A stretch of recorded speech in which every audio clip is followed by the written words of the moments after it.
नमस्कार, special report देख रहे हैं आप। मैं हूं शुभि मिश्रा आपके साथ। आइए करते हैं बुलेटिन की शुरुआत। अमेरिका, यूक्रेन और रूस के बीच युद्ध समझौते के लिए अबू धाबी में बातचीत शुरू हो गई है।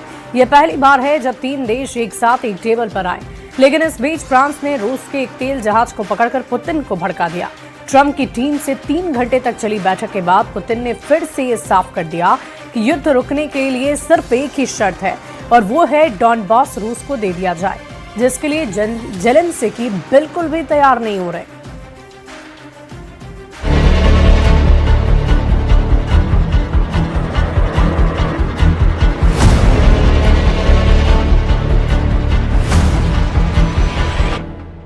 दावोस में धौंस जमा रहे ट्रंप का एयरफोर्स 1 जब अमेरिका के लिए वापसी की उड़ान भर रहा था, तब पुतिन का परमाणु बम बरसाने वाला बम वर्षक लड़ाका बाल्टिक सागर में मंडराने लगा। बर्फीले रनवे पर दहाड़ते पुतिन के सबसे विनाशकारी बॉम्बर के साथ फाइटर जेटों ने भी उड़ान भरी। रूस के जंगी हथियारों की फ्लाइंग परेड 5 घंटे से ज्यादा देर तक चली है। रूस का लॉन्ग रेंज अटैक बम वर्षक Tu-22M3, रूस का फाइटर जेट सुखोई Su-35S और Su-30SM ने एक साथ जंगी ट्रिलर दिखाया है, जिसके बाद यूरोप पर पुतिन के हमले का अलर्ट मिलने लगा, क्योंकि पुतिन को भड़काने वाले 2 कांड हो गए। एक तो ट्रंप ने पुतिन को धमकी दी है, दूसरा फ्रांस ने खौफनाक जोखिम मोल ले लिया है। तो क्या दावोस शिखर सम्मेलन में ट्रंप के दावे बेमानी हो चुके हैं? ट्रंप ने जेलेंस्की को युद्ध से बचाने की जो गारंटी ली है, उसका क्या होगा? मामला पहले से भी ज्यादा बिगड़ गया है। पुतिन मीटिंग पर मीटिंग कर रहे हैं। पुतिन ने रूस की सेना को हाईटेक और मॉडर्न बनाने के लिए वॉर इमरजेंसी मीटिंग की है। ये उसी हाई प्रोफाइल मीटिंग का वीडियो है। अब पुतिन का क्लियर ऑर्डर क्या इशारा कर रहा है, जरा आप भी सुन लीजिए। Производственные цепочки в электронике концентрируют на этом усилия, потому что для всех абсолютно очевидно обеспечить экономическое и технологическое развитие, лидерство технологическое в сфере искусственного интеллекта, космоса, связи, цифровых технологий. पुतिन बड़े युद्ध की तैयारी कर रहे हैं। पुतिन हथियारों को एडवांस बनाने के ऑर्डर दे रहे हैं। पुतिन सबसे मॉडर्न टेक्नोवॉर के लिए तैयार हो रहे हैं, क्योंकि रूस की अगली टक्कर ऐसी महाशक्तियों से है जिनके पास आधुनिक हथियार हैं, जिनके पास सबसे बेहतरीन तकनीक है, जिनके पास एटम बम है।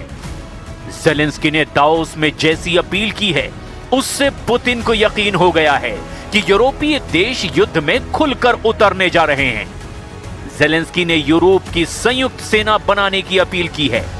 जेलेंस्की ने यह भी कहा कि यूक्रेन के बाद लिथुआनिया और पोलैंड पुतिन के टारगेट हैं, जिन्हें नेटो सेनाएं नहीं बचा पाएंगी। It needs united armed forces that can truly defend Europe. Today, Europe relies only on the belief that if danger comes, NATO will act. But no one has really seen the alliance in action. If Putin decides to take Lithuania or strike Poland, who will respond? Zelensky के भड़काने के बाद France ने रूस के एक तेल tanker को रोक लिया है। फ्रांस ने पुतिन पर यह एक्शन ब्रिटेन से मिले इंटेलिजेंस इनपुट के बाद लिया है। राष्ट्रपति इमैनुअल मैक्रों ने पुतिन के ऑयल टैंकर को पकड़ने के बाद रूस को खुली धमकी दे डाली है। मैक्रों ने सोशल पोस्ट में लिखा कि वो रूस को युद्ध के लिए अवैध तरीके से फंड नहीं जुटाने देंगे। फ्रांस ने रूस के जिस जहाज को पकड़ा है, उसका नाम ग्रिंच बताया गया है। जब ये तेल का जहाज भूमध्य सागर से गुजर रहा था, तब फ्रांस ने इसे कब्जे में ले लिया। फ्रांस ने जानकारी दी कि ग्रिंच जहाज पर फर्जी झंडा लगा था। फ्रांस ने इंटरनेशनल कानून का हवाला देकर पुतिन का तेल टैंकर पकड़ा तो जेलेंस्की खुश हो गए। लेकिन रूस के जहाज को पकड़ना मैक्रों को बहुत भारी पड़ सकता है, क्योंकि पुतिन का दिमाग बहुत ज्यादा गर्म हो गया है। क्रेमलिन में अमेरिकी प्रतिनिधियों से हुई बैठक में पुतिन ने कई बार नाराजगी जाहिर की है। जगह क्रेमलिन मॉस्को, रूस। हस्तियां: प्रेसिडेंट पुतिन, ट्रंप के दूत स्टीव विटकॉफ, ट्रंप के दामाद जेरेड कुशनर और व्हाइट हाउस के सलाहकार जोश ग्रीनबाum। आधी रात ये चारों लोग बैठक कर रहे थे। बैठक का पहला घंटा पुतिन के लिए हाई टेंशन में गुजरा, लेकिन पुतिन युद्ध रोकने के कई ऑफर से खुश भी हुए। दूसरा घंटा शुरू हुआ तो पुतिन ने अपनी शर्तें बतानी शुरू की, जिसे सुनकर ट्रंप की टीम की टेंशन बढ़ने लगी। आखिरी और तीसरे घंटे में प्रेसिडेंट पुतिन फिर उसी बात पर आकर ठहर गए। बात यूक्रेन में जीती गई जमीन की थी। पुतिन ने बैठक इसी पॉइंट पर खत्म कर दी, जिसके फौरन बाद यूक्रेन में ये बारूदी बवंडर दिखने लगा, क्योंकि पुतिन ने ललकारते हुए कहा कि रूस यूक्रेन में जीती 1 इंच जमीन से समझौता नहीं करने वाला। ये युद्ध तभी रुकेगा जब यूक्रेन हाफ हो जाएगा। क्रेमलिन सहयोगी उरी उशाकोव ने मॉस्को मीटिंग की इनसाइड स्टोरी कुछ यूं बताई है। Во Флориде и в ряде европейских столиц. В целом, я бы сказал так, что встреча президента России с американскими представителями. उधर जेलेंस्की ने हर शर्त मान ली है। उन्होंने यूक्रेन को रूस से बचाने वाली सिक्योरिटी गारंटी मिलने का भी दावा किया है। प्रेसिडेंट ट्रंप से दावोस में मिलने के बाद जेलेंस्की युद्ध समझौते के लिए जल्दबाजी में हैं, लेकिन ट्रंप के लिए पुतिन को समझा पाना इतना भी आसान नहीं दिख रहा। हालांकि ट्रंप दावा कर रहे हैं कि पुतिन जेलेंस्की दोनों डील चाहते हैं। ट्रंप के मुताबिक कभी हां कभी ना का असमंजस खत्म हो चुका है। दोनों लीडर युद्ध खत्म करना चाहते हैं। What's happened here is there were times when Putin didn't want to make a deal, times when Zelensky didn't want to make a deal, and it was like opposite times. Now I think they both want to make a deal, but we'll find out. लेकिन Davos का हासिल 0 है। Moscow meeting में भी कुछ खास नहीं निकला। अब रूस, यूक्रेन और अमेरिका एक साथ अबू धाबी में युद्ध समझौते पर बैठक करने के लिए तैयार हैं। ये पहली बार होगा जब तीनों देश एक टेबल पर होंगे। अब तक हुई तमाम कोशिश में रूस ने अभी भी यूक्रेन को सीधे युद्ध समझौते के लायक तक नहीं समझा, लेकिन अब पुतिन ने जेलेंस्की एंड टीम को टेबल पर आने की अनुमति दे दी है, क्योंकि ट्रंप ने पुतिन की ज्यादातर डिमांड मान ली है। बस पेच अब एक बात पर फंसा हुआ है, और वो है डॉनबास, जिस पर पुतिन रूस का कब्जा चाहते हैं। पुतिन के टारगेट पर पश्चिमी यूक्रेन की तरफ 4 बड़े सेंटर हैं। पहला है खार्किव, दूसरा है सुमी, तीसरा है डोनेस्क और चौथा है निप्रो नदी के किनारे पर जापोरिजिया। इन चारों शहरों के आसपास बहुत बड़ी जंग चल रही है, और जेलेंस्की जानते हैं कि अगर इनमें से एक भी मोर्चे पर वो हारे तो पुतिन के कब्जे में 50% यूक्रेन आने में बिल्कुल देर नहीं लगेगी। पुतिन ने 2022 में यूक्रेन में युद्ध शुरू किया, तब उनका सबसे बड़ा लक्ष्य था क्राइमिया को रूस के मेनलैंड यानी कि मुख्य भूमि से जोड़ना। इसके लिए खेरसॉन और मारियुपोल पर कब्जा जरूरी था। यहीं से पुतिन हाईवे बनाकर क्राइमिया तक पहुंचना चाहते थे। इसी वजह से पुतिन ने युद्ध में कोई कमी नहीं बरती।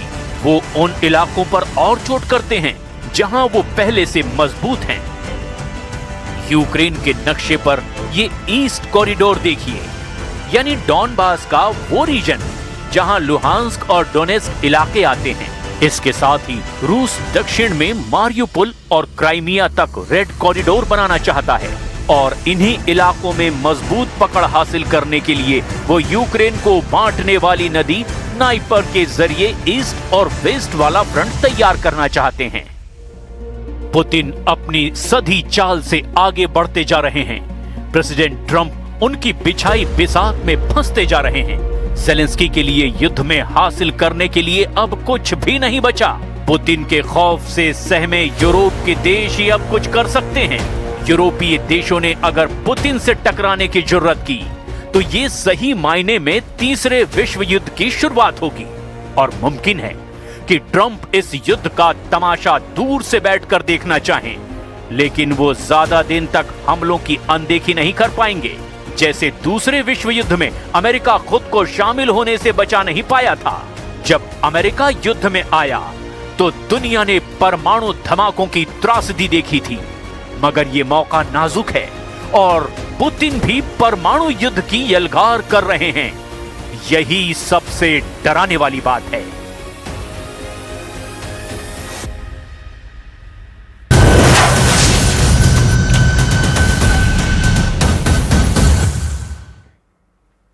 छब्बीस जनवरी 2026 तक ईरान पर बहुत बड़ा हमला अमेरिका और इजराइल मिलकर करने जा रहे हैं। अमेरिका के पेंटागन में मौजूद एक टॉप अधिकारी का यह दावा है कि ट्रंप ईरान पर 26 जनवरी तक हमला कर सकते हैं और इस दावे को इसलिए सही कहा जाने लगा है क्योंकि ट्रंप ने 23 जनवरी 2026 को यह ऐलान किया कि ईरान को काबू में करने के लिए अमेरिका का जंगी जहाजी बेड़ा यूएसएस अब्राहम लिंकन अरब सागर में ईरान के करीब पहुंच चुका है। अब सवाल यह है कि क्या ईरान अमेरिका के हमले करने से पहले ही 3000 मिसाइलों से हमला कर देगा।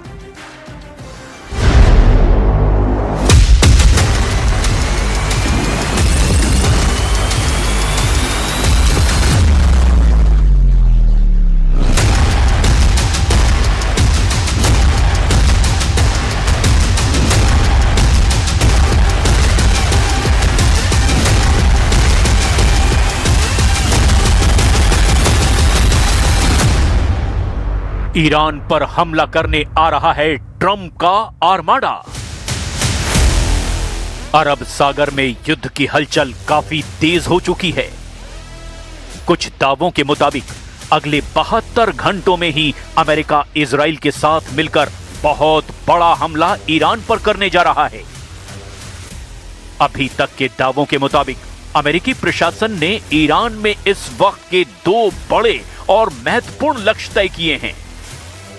अमेरिका और इजराइल का पहला टारगेट है 86 साल के ईरानी सुप्रीम लीडर अली खामनेई, जो 37 साल से ईरान की सत्ता का केंद्र हैं। दूसरा, ईरान के परमाणु केंद्र और 400 किलोग्राम से ज्यादा वो यूरेनियम जिसके दम पर ईरान 10 से ज्यादा परमाणु बम बना सकता है। ट्रंप ने जिस अंदाज में बयान दिया है कि यूएसएस अब्राहम लिंकन और कई अमेरिकी डिस्ट्रॉयर तेजी से ईरान की तरफ बढ़ते जा रहे हैं, उससे यह बात साबित हो गई है कि ईरान पर बहुत बड़ा हमला होने की संभावना अब बहुत ज्यादा है। हालांकि ईरान ने ट्रंप के ताजा बयान पर 2 टूक कहा है कि अगर ईरान पर या फिर खामनेई पर एक भी हमला हुआ तो ईरान कुचलने वाला हमला अपने दुश्मनों पर जरूर करेगा।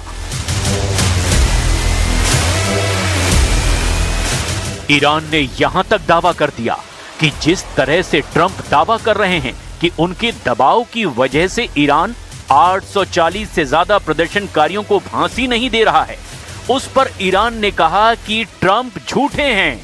ईरान दोषी प्रदर्शनकारियों को फांसी हर हाल में देगा। कुल मिलाकर जिस रफ्तार से अमेरिकी नौसेना का सबसे शक्तिशाली परमाणु संचालित विमान वाहक पोत यूएसएस अब्राहम लिंकन यानी CVN-7 मिडिल ईस्ट के बेहद करीब पहुंच चुका है, ये दक्षिण चीन सागर से रवाना होकर अब अमेरिकी सेंट्रल कमांड के अधिकार क्षेत्र में प्रवेश कर चुका है, जिसके साथ दर्जनों युद्धपोत हैं। और इसीलिए अमेरिका के इस विशाल समुद्री जंगी बेड़े पर बोलते हुए ट्रंप ने कहा कि अमेरिका आर्माडा यानी समुद्री जंगी बेड़ा ईरान के करीब पहुंच चुका है, जिसे अब एक तरह से युद्ध का संकेत माना जा रहा है। ईरान पर डार्क मोड में हमले को तैयार अमेरिकी युद्धपोत। जरा कल्पना कीजिए, अगर अमेरिका जमीन, समंदर और आसमान से एक साथ हमला ईरान पर कर दे तो ऐसे हालात में ईरान क्या कर सकता है? क्या वो अमेरिका और इजराइल के संयुक्त हमले के सामने टिक पाएगा? ये सवाल अब इस वक्त खड़ा होने लगा है क्योंकि ट्रंप ने बड़ी ही चालाकी से अमेरिका के सबसे बड़े जंगी बेड़े में से एक समुद्री जंगी बेड़े को ईरान के बेहद करीब हमले के लिए पहुंचा दिया है।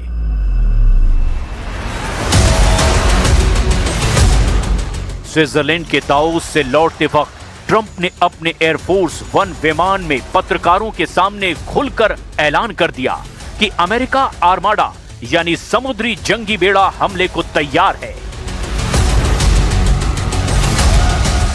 कुछ खबरों में पहले ही दावा कर दिया गया है कि ईरान इस बार जंग जीतने के लिए नहीं बल्कि दुश्मनों को तबाह करने के लिए आर पार की जंग करेगा। लगभग 3000 बैलिस्टिक मिसाइलें ईरान ने एक ही झटके में हमले के लिए तैयार कर रखी है। अब आप ये भी जान लीजिए कि ट्रंप ईरान पर हमला करने के लिए पूरे जंगी बेड़े को क्यों उतार रहे हैं। अमेरिकी नौसेना का सबसे शक्तिशाली परमाणु संचालित विमान वाहक पोत यूएसएस अब्राहम लिंकन यानी CVN-72 मिडिल ईस्ट पहुंच चुका है। यह दक्षिण चीन सागर से रवाना होकर अब अमेरिकी सेंट्रल कमांड सेंटकॉम के अधिकार क्षेत्र में प्रवेश कर चुका है। अमेरिकी राष्ट्रपति डोनाल्ड ट्रंप ने कहा था कि ईरान बातचीत में रुचि दिखाता रहा, लेकिन इस बयान के बाद तेहरान ने चेतावनी दी कि हमारी उंगलियां ट्रिगर पर ही हैं। इस बीच अमेरिका का सबसे विध्वंसक युद्धपोत यूएसएस अब्राहम लिंकन ईरान के करीब पहुंच चुका है। अमेरिकी aircraft carrier USS Abraham Lincoln के साथ पूरा जंगी बेड़ा चलता है। इस युद्धपोत को अमेरिका के दुश्मनों का काल माना जाता है और कहा जाता है कि ये युद्धपोत अकेले ही ईरान की पूरी सेना को धूल चटा सकता है।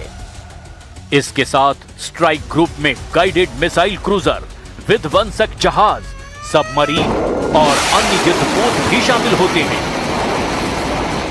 यूएसएस अब्राहम लिंकन को समंदर में चलने वाला सबसे बड़ा जंगी बेड़ा माना जाता है और इस युद्धपोत पर अमेरिका के सबसे घातक लड़ाकू विमान तैनात होते हैं। अमेरिकी नौसेना सुरक्षा कारणों से युद्धपोत को गहरे समंदर में डार्क मोड में चला रही है, यानी इस वक्त युद्धपोत के ट्रांसपोंडर बंद हैं, उसके सिग्नल नहीं मिल रहे हैं। अब आप ये भी जान लीजिए कि जिसे अमेरिकी नौसेना का आर्माडा कहा जा रहा है, उसमें कौन कौन से जहाज हैं जो ईरान के लिए काल बन सकते हैं। इस आर्माडा यानी जंगी बेड़े में शामिल मुख्य विध्वंसक और सहायक जहाज शामिल हैं। यूएसएस अब्राहम लिंकन बेड़े का नेतृत्व कर रहा विमान वाहक पोत है। यूएसएस मोबाइल बे ये एक टिकोन डेरोगा क्लास की गाइडेड मिसाइल क्रूजर है। डिस्ट्रॉयर स्क्वाड्रन 21 यानी डेस्रॉन 21, इसमें कई घातक अर्ले बर्ग क्लास डिस्ट्रॉयर शामिल हैं, जिनमें मुख्य रूप से यूएसएस माइकल मर्फी यानी DDG 112, यूएसएस स्प्रूअंस यानी DDG 111, USS Frank E Peterson junior मतलब DDG 121 साथ चल रहे हैं। इसके अलावा यूएसएस जॉर्ज H.W. बुश के नेतृत्व वाले एक दूसरे स्ट्राइक ग्रुप के भी क्षेत्र की ओर बढ़ने की खबरें हैं। इसके अलावा अमेरिका ने मिडिल ईस्ट में अतिरिक्त F-15E स्ट्राइक ईगल लड़ाकू विमानों की तैनाती की है। ईरान के पास फारस की खाड़ी और ओमान की खाड़ी में पहले से ही यूएसएस मिट्शर और यूएसएस मैकफॉल जैसे डिस्ट्रॉयर तैनात हैं। वहीं ईरान की रिवोल्यूशनरी गार्ड्स यानी IRGC ने भी चेतावनी दी है कि उनकी उंगलियां ट्रिगर पर है।